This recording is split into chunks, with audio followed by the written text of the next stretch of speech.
Okay, so 10 years ago, I am on an airplane from Seattle to Sisters, Oregon. I'm traveling with my team down to Oregon to shoot 2 commercials. I've got 2 days to do a video shoot. I've got a $300,000 budget.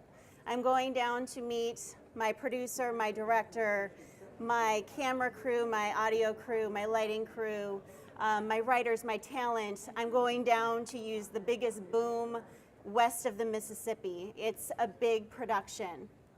Today, it doesn't have to be that way. You don't have to use a $300,000 budget and a huge crew to successfully launch your product, and that's what we're here to talk about. So my name is Jen Longtin. I am the founder of HD Medical Marketing, a video marketing agency. My goal today is to make sure that you can walk away feeling confident about creating videos yourself, and or if you do work with somebody, that you get the most out of that relationship so that you can successfully use video in your marketing plan. So why video? I know, based on the people I know, we are overwhelmed already with all the different marketing tools that are out there. And everybody says that theirs is the most important. So let's not, there's a lot to do, but let's first understand why online video marketing and what's really going on. So back in Sisters, Oregon 10 years ago, there was no such thing as online video marketing. I had no choice if I wanted to use video but to create a commercial. But today, this year is YouTube's 10th year anniversary. It is growing exponentially. In fact, YouTube is getting 300 hours plus new footage every single minute. And you can see the trajectory is pretty impressive, and it's only going up. TNS just came out with a very interesting stat too, which I think is incredibly relevant for you and your industry. Women ages 18 to 54, 3 out of 5 of those women are going to YouTube to search for answers to their questions. So 3 out of 5 women ages 18 to 54 are going to YouTube to search for answers to their question. YouTube is the 2nd largest search engine in the world, only second to Google, and Google owns YouTube. So those are 2 kind of interesting facts to know. Facebook is right there with them. In the past 6 months, they've made a huge effort to compete directly with YouTube. And with the autoplay that they just launched in August, they now have as many views on every day than YouTube. In fact, they've surpassed it with 1 billion views. Mark Zuckerberg, there's so many good quotes, but third quarter earnings, video is a very big priority. They are looking at it seriously. They know that people love video, and research has shown that video is shared 12 times more than text and blog links combined. So there's a huge opportunity here. Also, Real Self launched a platform last year. This is your audience, and this is a huge opportunity to be able to share videos that are specific to your audience. So they launched last year. There's more than 4,000 videos, and they're being created by doctors as well as the community. So they're seeing that it's doing very well, it's growing rapidly, and not only that, it's an incredible place because it is the #1 aesthetic community in the world. It is a great place for you to be able to engage with that audience and also have them like and share without them worrying about somebody else seeing it that they don't want. They're protected. It's a whisper topic still for many, so it's a great way for you to be able to engage and educate them before they come in the office. And then lastly, why video? You. So 15 years ago, when I was working at the same startup company, I got a call from a company that was super excited to tell me about their product. I was buying television media and I had a huge budget, so they couldn't wait to tell me about this great online product. The product in the company was Google. So they were telling me about search engine marketing and pay-per-click advertising. And at the time, I was managing cost per lead. So to me, it was really important, and to the company, that we figure out a way to be able to grow and manage our cost per lead. So we gave it a shot. And because we were there so early in the game, we were able to grow. We were the fastest private company 3 years in a row in the state of Washington, and that's very much thanks to Google. And the piece here that is the biggest takeaway is that it was still very new, it was not very competitive, and the cost was very low. So it allowed us to be able to connect with people cheaper, but also grow faster so that we could then do more for those people. And there's, there's lots of studies out there. Many case studies, marketing Sherpa, 174% more likely to convert a client if you use video on your if you do a product video. And a lot of that is because you're building an emotional connection. They can see you on camera, they can see your team on camera, they can see your office on camera, and the more that you share and the more authentic you are, the more likely they will want to contact you because they've already experienced you. Okay, so now we know why. Let's talk about how. So I'll keep this fairly high level, but again, the point of this is to make sure that you feel confident and are empowered enough to be able to create these videos yourself and leverage them so they are easily part of every other piece of your marketing channel.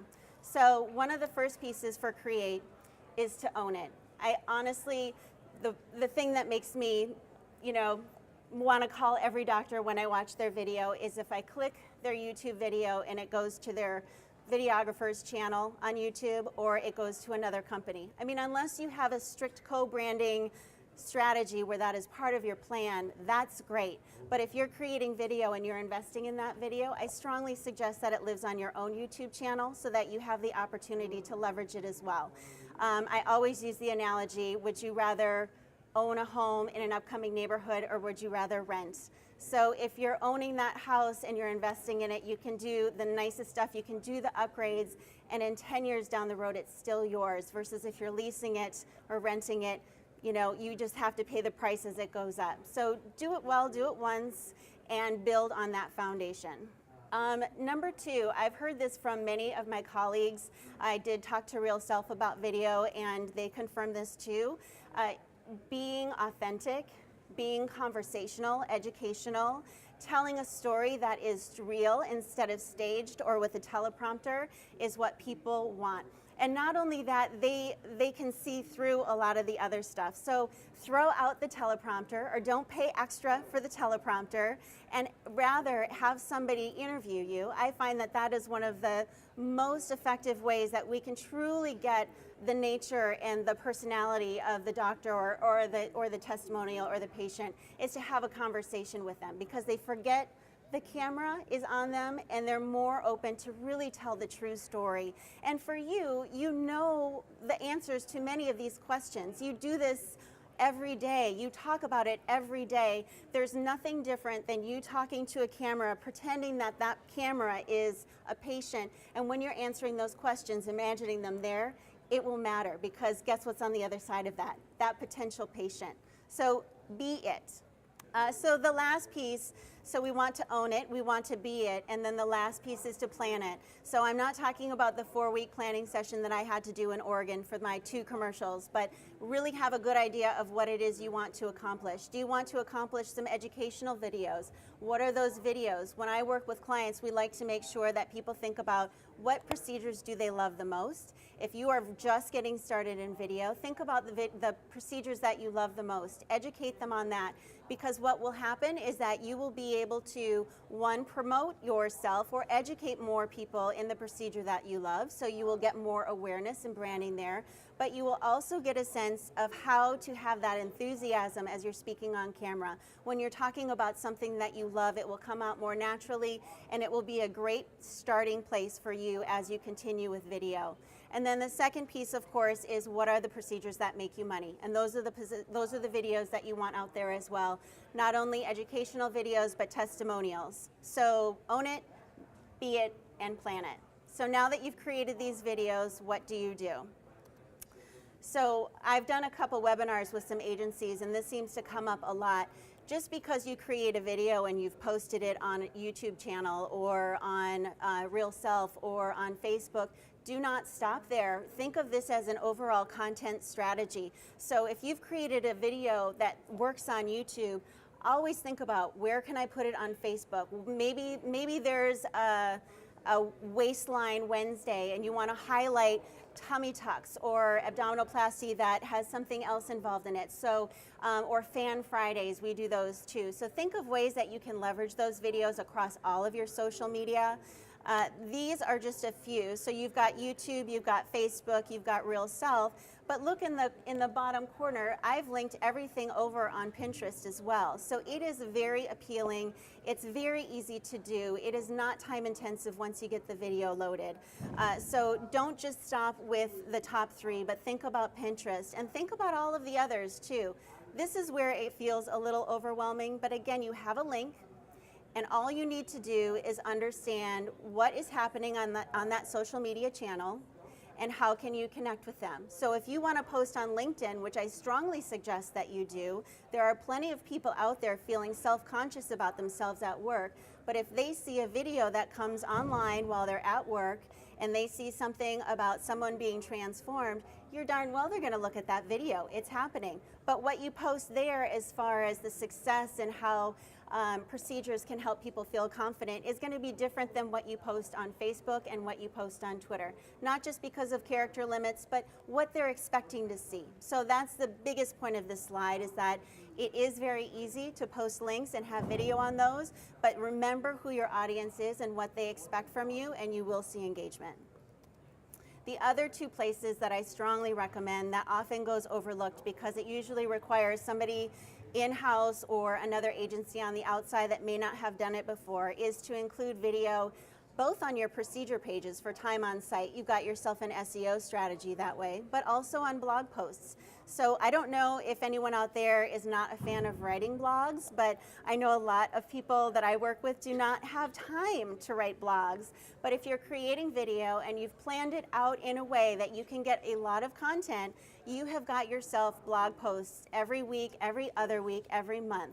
Something that is on a consistent basis, it is educational, it is focused and empowering for your patients. I always use the transcript. That is one of the most, it's a secret that you all should take with you. Transcribe your videos, and when you ever post something on a blog, you include that transcript. That is an SEO tactic, and it should always be included in every one of your videos, not just for YouTube, but for your site as well. And then email newsletters. So companies who use video in their newsletters are 92% more likely to get engagement. People are going to click on it. They're going to see what the story is about. Maybe they signed up for the newsletter, but they haven't actually signed up for a procedure. Or maybe they have, and maybe they're thinking about something else. Or maybe they're just excited to see that somebody else went through the same thing that they did and see that other lives are being changed by you. So strongly recommend that you leverage those, and it really does matter. You will start to see SEO going up, but you will also see views going up. And then lastly, convert. Now this is a marketing term. This is not necessarily anything more than that.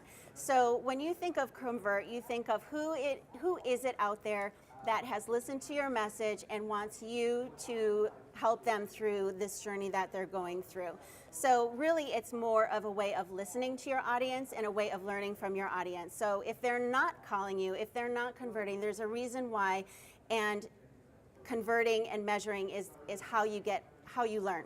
So the easiest way for anybody to get this information is when you upload your YouTube videos, you are able to see some very simple metrics that can guide you not only with what is working, but what you want to create in the future. So how many people are watching your video?